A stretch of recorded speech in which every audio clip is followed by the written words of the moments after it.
청취자 여러분들을 여의도 정치로 안내해드리는 시간이죠. 여의도 인포메이션 문화일보 이은지 기자와 함께합니다. 어서 오세요. 안녕하세요.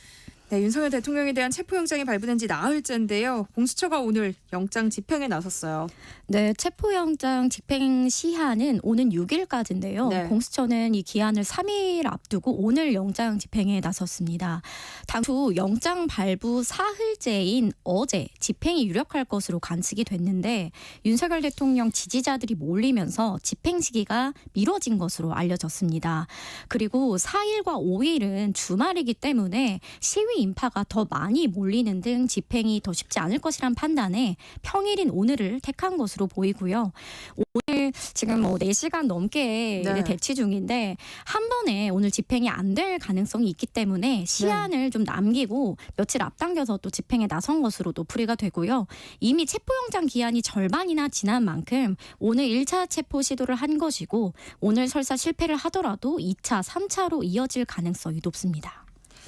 육군 수방사 55 경비단이 공조수사본부의 체포영장 집행을 막아선 것으로 알려졌어요. 근데 이 부대가 경호처의 지휘를 받는 곳이라고요. 네, 맞습니다. 이제 첫 번째로는 지금 그 최상목 대통령 권한대행이 대통령의 권한을 대행하고 있는 상황에서 대통령을 체포해가라고 길을 열어주는 게 정치적으로 부담이 될 수밖에 없어서 적극적으로 상황을 정리하지 않는 모습이고요. 두 번째로는 여당도 무리한 체포라면서 반대하고 있는 상황에서 최상목 권한대행이 여당의 기조를 거슬러 독단적인 결정을 내릴 수 없는 상황도 있습니다. 그리고 법리적으로 이번 체포영장의 적법성 문제가 또 있어서 이를 막을 명분도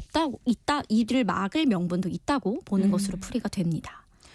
이렇게 되면 윤석열 대통령 체포 수색 영장에 명시된 이 형사소송법 110조와 111조 1항을 예외로 하겠다는 조항이 더 논란이 될 것 같은데요. 네, 이게 위법성 논란에 휩싸였는데요. 이제 공수처가 체포영장과 함께 발부받은 수색 영장에 형사소송법 제110조와 111조의 적용은 예외로 한다는 내용이 명시가 되어 있습니다.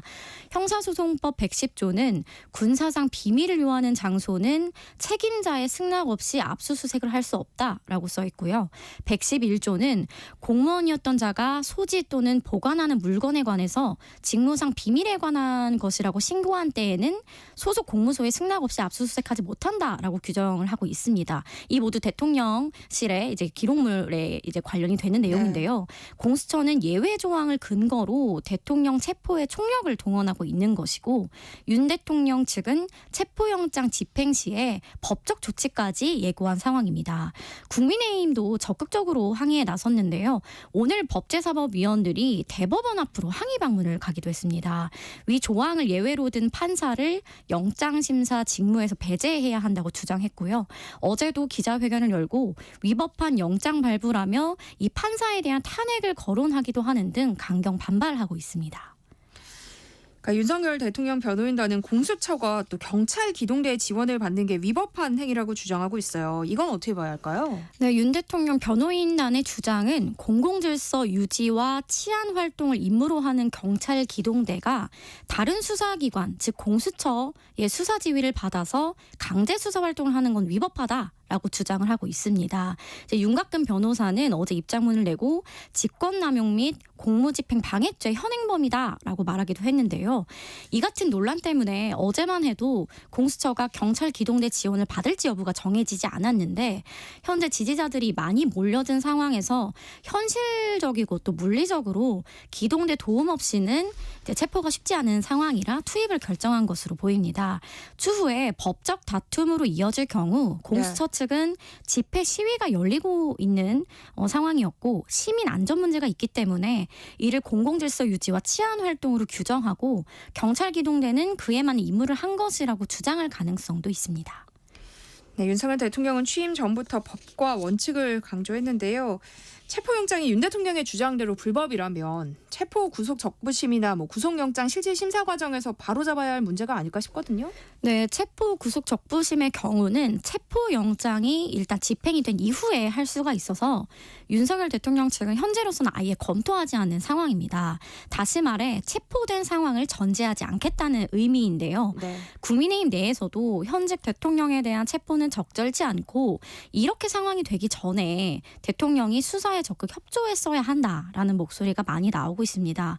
계엄이 정말 대통령의 주장대로 불법성이 없었다면 조사에 응하면 될 문제인데 사상 초유의 이제 대통령에 대한 체포영장 발부 상황까지 만든 것도 유감이라는 반응이 나옵니다. 네, 어쨌거나 공조본과 경호처가 대치하고 있는 상황에서 국민의힘 윤상현 의원이 관저에 들어갔어요. 여기에는 어떤 의미가 있다고 보세요? 오늘 여의도 이제 정가에서 도는 한 지라시 형태에서는 윤상현 의원이 불체포 특권이 있어서 자신이 막아서면 대통령 체포를 못한다라는 이야기가 우스갯소리처럼 돌기도 했는데요.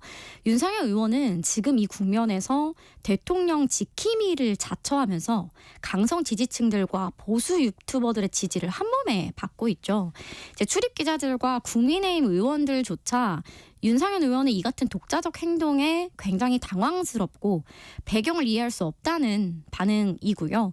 윤상현 대통령이 실제 대통령과 형동생 하면서 굉장히 가깝게 지내는 사이로 알려져 있는데요. 네. 그러한 인연과 충정에서 비롯된 것이란 해석도 있지만 어찌 됐든 결과적으로 보면 이번 탄핵 국면에서 강성 지지층들의 마음은 일단 확실히 사게 되었다는 점에서 정치적 행동으로 보는 시각도 적지 않습니다. 사실 윤석열 대통령에 대한 체포영장이 발부됐을 때부터 지지자들과의 충돌이 우려되는 상황이었잖아요. 그럼에도 윤 대통령이 새해 첫날 관저 앞에 모인 지지자들에게 편지를 보냈어요. 이거는 어떻게 봐야 할까요? 한마디로 적극적으로 체포영장을 막아달라는 신호라는 게 정치권의 지배적인 시각입니다. 네. 이를 오히려 자제하는 게 아니라 여러분들이 관저 앞을 지키는 모습을 유튜브 생중계로 다 지켜보고 있다. 감사하다. 같이 싸우다. 이렇게 말을 하는 건 계속해서 이제 본인의 체포를 막아달라는 의미일 수밖에 없고요. 대통령이 계엄을 선포한 뒤에 내고 있는 메시지가 모두 다 강성 지지층 결집을 유도하는 것으로 네. 보아도 무방한데요.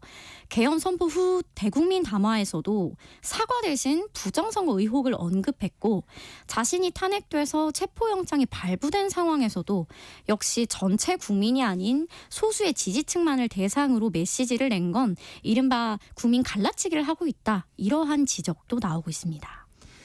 여당인 국민의힘은 이런 상황에 대해서 별다른 입장을 내지 않고 있어요. 공개 언급 자체를 좀 자제하는 분위기인데요. 여기에는 어떤 배경이 있는 걸까요?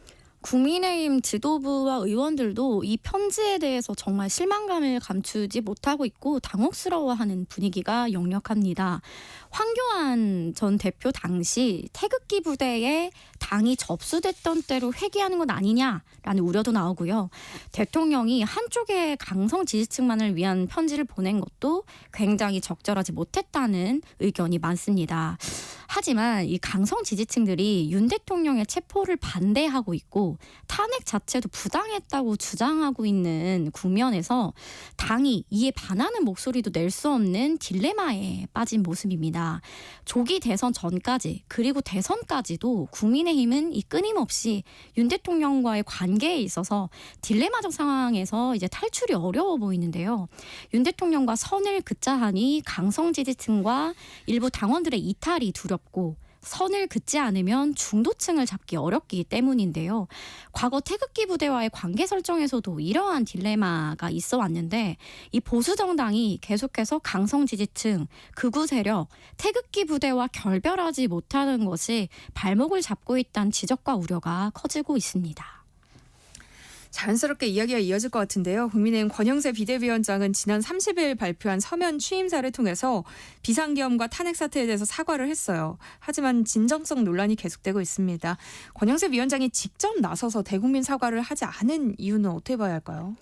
이 역시 같은 맥락으로 볼 수 있는데요. 강성 지지층과 탄핵을 반대하는 일부 당원들이 이탈할 수 있다는 우려가 가장 큰 이유로 보입니다. 그리고 일부 중진 의원들이 의원들 단체 이제 대화방에서 대국민 사과를 하면 안 된다는 의견을 또 강하게 냈다고 합니다. 네. 그래서 이를 고려한 것으로도 보이고요. 지금 계엄에 대한 적법성, 대통령의 탄핵소추안이 헌법재판소에서 법리를 다투고 있는데 이 여당이 나서서 이를 사과하면 판결에도 영향을 미칠 수 있고 잘못한 것을 인정하는 결과로 귀결될 수 있다. 이러한 우려도 깔려 있습니다. 또 당내에서는 애초에 대국민 사과를 해야 한다는 목소리가 초재선 의원들을 중심으로 많았는데 이미 사과 골든타임을 놓쳤다는 시각도 있습니다. 새롭게 비대위가 꾸려지면 정치권 안팎에서는 새신형이다, 뭐 안정형이다 이런 평가들이 나오기 마련이잖아요. 이번 국민의힘 비대위 구성은 어떤가요? 비대위 구성뿐만 아니라 주요 당직 인선만 보아도 친윤석열계 의원들이 대거 임명되면서 도로 친윤당이다라는 비판을 받고 있는데요.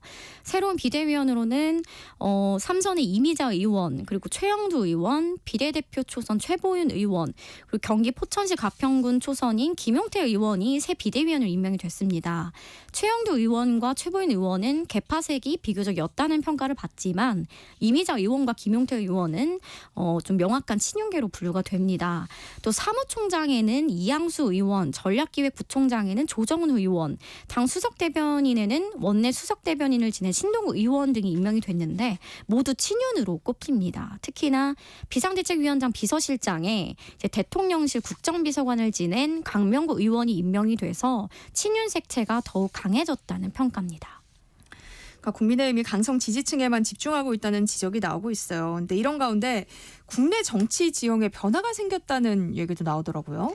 네, 문재인 정부의 이제 조국 사태 등을 겪으면서 내로남불에 분노한 민심이 이제 보수 우위 시대를 만들었는데 지난해 12.3 비상계엄 사태를 기점으로 약 3년여 만에 이런 보수 우위 시대가 저물고 있다는 평가가 나오고 있습니다. 헌법재판소가 윤석열 대통령에 대한 탄핵소추안을 인용하고 올해 상반기 조기 대선이 열리게 된다면 보수가 불리할 수 있다라는 분석도 제기되고 있는데요. 한국갤럽에 따르면 지난해 12월 월간 집계에서 자신의 이념 성향을 진보라고 답한 비율은 32%로 보수는 27%로 나타났습니다. 진보가 5%포인트 높게 이제 나온 것인데요. 지난 2021년 8월 이래 3년 4개월 만에 처음으로 보수가 진보에 뒤지면서 전환점을 찍었습니다. 윤 대통령이 당선됐던 지난 2022년 3월과 비교하면 진보는 7%포인트 올랐고요. 보수는 3%포인트 빠진 겁니다.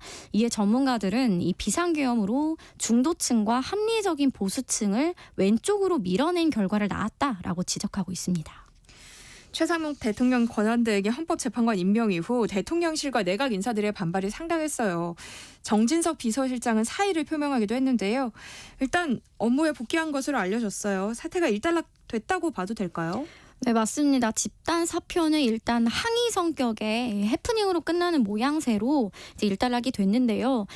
최 대행이 사의를 반려한 데다 국정 안정을 위해 대통령 권한 대행의 업무를 보좌해야 할 이들이 집단 행동을 하는 것에 대한 비판 여론이 확산되기도 했죠. 이를 의식한 것으로도 보입니다.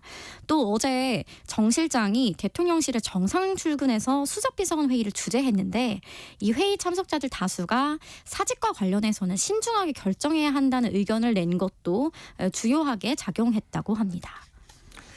최상목 권한대행은 권한대행의 대행 역할은 매우 제한적일 수밖에 없다. 이런 이야기를 한 바 있어요.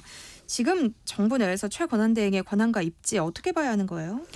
헌법재판관 임명으로 사실상 여당과 정부가 불편한 동거를 하고 있는 모양새인데요.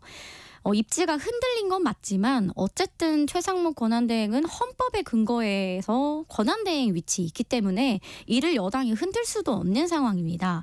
최 권한대행까지 탄핵될 경우 국무회의 최소 인원인 15명 선마저 무너지기 때문에 일단은 헌법재판관 임명권은 지나간 일로 마무리 짓고 가는 분위기입니다. 네, 어쨌거나 권한대행의 최상목 권한대행의 선택으로 헌법재판소 8인 체제가 만들어졌어요. 여야의 셈법도 복잡해진 상황이죠.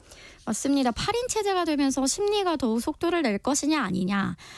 또 탄핵 가결 요건이 6명 중 6명이 찬성했어야 되는데 이제는 8명 중 6명만 찬성해도 탄핵이 가결될 수 있어서 문턱이 낮아졌다는 점을 두고 여야의 유불리 셈법이 복잡해졌습니다. 일단 헌법재판관 구성을 보면요. 중도 3인, 보수 2인, 진보 3인으로 구성이 됐습니다. 그래서 이 보수 성향의 2명의 재판관 선택에 따라 결론이 달라질 수 있다는 관측인데요. 이제 중대 사안인 만큼 박근혜 전 대통령 탄핵 심판 당시처럼 만장일치 가능성이 제기되는데 보수 2인의 재판관이 반대해도 탄핵이 인용된다는 점에서 국민의힘으로서는 이 재판관 임명이 굉장히 유감스러울 수밖에 없었습니다. 특히 시점이 가장 중요한데요. 민주당은 2, 3월 중에 결론을 내서 4월에서 5월 중에 벚꽃 대선을 희망하고 있습니다. 이재명 대표의 2심 판결이 나오기 전에 네. 하기를 원하고 있고요. 국민의힘은 2명의 헌법재판관 임기가 끝나는 4월 중에 결론이 나서 6월 여름 대선을 치르게 될 것이란 전망을 내놓고 있습니다. 최상목 권한대행의 거부권 행사로 국회로 돌아온 이른바 쌍특검법은 앞으로 어떻게 될까요? 네, 민주당은 이르면 다음 주 초에 이 쌍특검을 먼저 재의결할 방침인데요. 국민의힘은 쌍특검법에 대해서 수정안을 내기보다는 일단은 재의결 표 단속에 무게를 싣고 있습니다. 이 수정안 논의는 일단 재표결을 부결시킨 뒤에 논의하겠다는 구상인데요.